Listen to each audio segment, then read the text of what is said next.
আজকের ফুটবল দুনিয়ায় একটাই খবর ঘুরছে।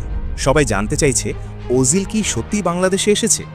Social media, Facebook, TikTok, YouTube সব জায়গায় এই প্রশ্ন। গুগল, নিউজ সাইট, ভুয়া খবর বা ফেক ভিডিও সব মিলিয়ে নেট দুনিয়া এখন ভাইরাল এই একটাই প্রশ্ন নিয়ে। তাহলে সত্য কি, এবং যদি সত্যিই এসেছে তাহলে কেন এসেছে? চলুন ধাপে ধাপে বিষয়টা জানি। প্রথমেই বলি, মেসুত ওজিল শুধু জার্মানির ফুটবল খেলোয়াড় নন, তিনি বিশ্ব ফুটবলের ইতিহাসে একজন কিংবদন্তি। 2014 সালের ফিফা ওয়ার্ল্ড কাপ 2014 সময় তিনি ছিলেন হিরো। সেই বিশ্বকাপে আর্জেন্টিনার বিপক্ষে জার্মানির জয় এবং ব্রাজিলকে 7-1 গোলে হারানো সেমিফাইনাল, সবগুলো মুহূর্তে ওজিলের অবদান ছিল স্মরণীয়। ওজিল ছিলেন শুধু জাতীয় দলের নয়, ক্লাব ফুটবলেও তিনি ছিলেন আইকন। রিয়াল মাদ্রিদে খেলেছেন, যেখানে তার নিখুঁত পাস এবং ম্যাচ কন্ট্রোলের ক্ষমতা ভক্তদের মুগ্ধ করেছিল।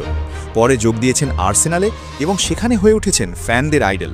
তবে শুধু খেলা নয়, ওজিল একজন মুসলিম খেলোয়াড়, এটি তার ব্যক্তিত্বকে আরও গভীর করে তোলে।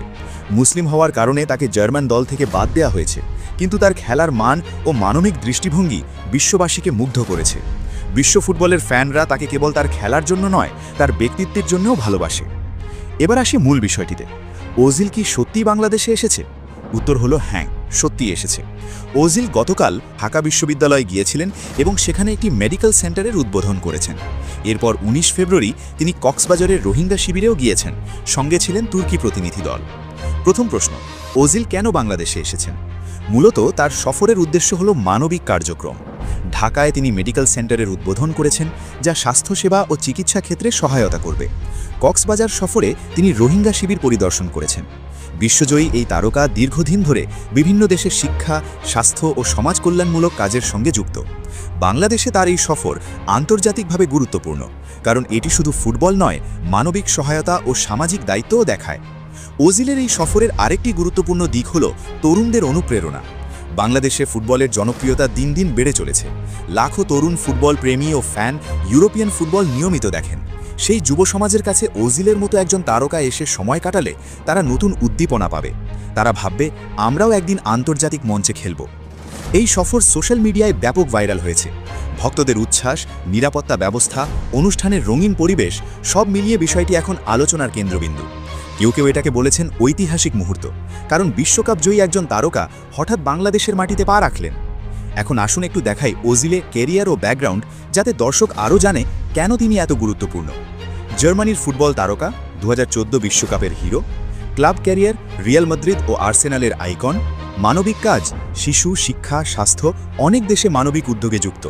ধর্ম, মুসলিম হওয়ায় আন্তর্জাতিক ফুটবলে বিশেষ দৃষ্টিভঙ্গি। ওজিল শুধু খেলোয়াড় নয়, তার ব্যক্তিত্ব, খেলার মান, মানবিক কাজ সব মিলিয়ে তাকে বিশেষ করে। তাই তার বাংলাদেশ সফর কেবল আনুষ্ঠানিক সফর নয়, বরং দেশের ফুটবল ও সমাজের জন্য প্রভাব ফেলতে পারে। এবার আসুন দেখি তার সফরের সময়সূচি ও কার্যক্রম। ঢাকা বিশ্ববিদ্যালয় মেডিকেল সেন্টারের উদ্বোধন। 19 ফেব্রুয়ারি কক্সবাজার, রোহিঙ্গা শিবির পরিদর্শন, সঙ্গে তুর্কি প্রতিনিধি দল। এই সফরের মাধ্যমে ওজিল বাংলাদেশের তরুণ খেলোয়াড়দের জন্য অনুপ্রেরণা দিচ্ছেন। এমনকি আন্তর্জাতিক ফুটবল জগতেও বাংলাদেশের নাম আলোচনায় আসছে।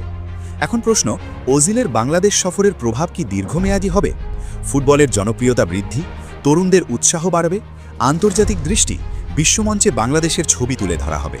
ভবিষ্যতে বিনিয়োগ ও একাডেমি উন্নয়ন, স্পন্সর, বিনিয়োগ ও ফুটবল একাডেমি সব ক্ষেত্রে ইতিবাচক পরিবর্তন আসতে পারে। শেষ পর্যন্ত যারা ভাবছিলেন ওজিল আসেননি, তাদের সন্দেহ দূর। ওজিল সত্যিই বাংলাদেশে এসেছে এবং তার সফর কেবল ফুটবল নয়, মানবিক কাজ ও তরুণদের অনুপ্রেরণার জন্যও গুরুত্বপূর্ণ। ভিডিও ভালো লাগলে লাইক, কমেন্ট এবং সাবস্ক্রাইব করতে ভুলবেন না।